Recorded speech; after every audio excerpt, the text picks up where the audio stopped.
yiwuwa a ce kai abu cikin wayarka wani zai zo ya dauka ya fidda maka, sai idan kai ka tura. Ba yiwuwa kamar a ce idan kai abu a cikin wayarka mara kyau ka san kana boye shi ne, to ta ya za a ce wani ya dauka ya fiddar maka in ba kai da sanin kanka fitar da shi ba.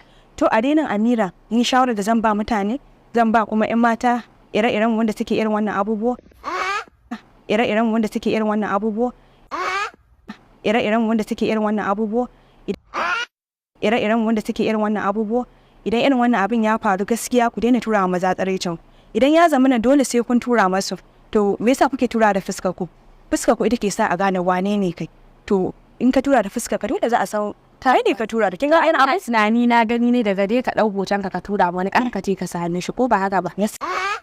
Wani karkace ka sa hannun shi ko ba haka ba. Karkace ka sa hannun shi ko ba haka ba. Yes.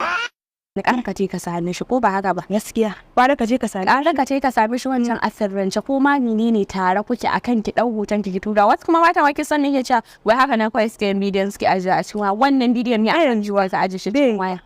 Duk da kin gane akwai zamani da yake zuwa, ni ban ce wani abu, kin gane za ki ga mata suna ɗaukar kansu a waya, amma in sun ɗauka ai ba fili suke barin shi ba, suna ɓoyewa ne. Kin gane irin abu, idan ba mutum ya fidda wannan bidiyon ba, babu yadda za a ce ƙawaka ta ɗauka ta fitar maka. Duk da kin gane irin abin ka aka ce ya fi ka wayo ko ba haka ba, watakila suna nan tana neman ki da sharri, zai iya yiwa ta kusa da ke ce ta san komi na waye za ta ciro. To ni menene amfani ma a bidiyon?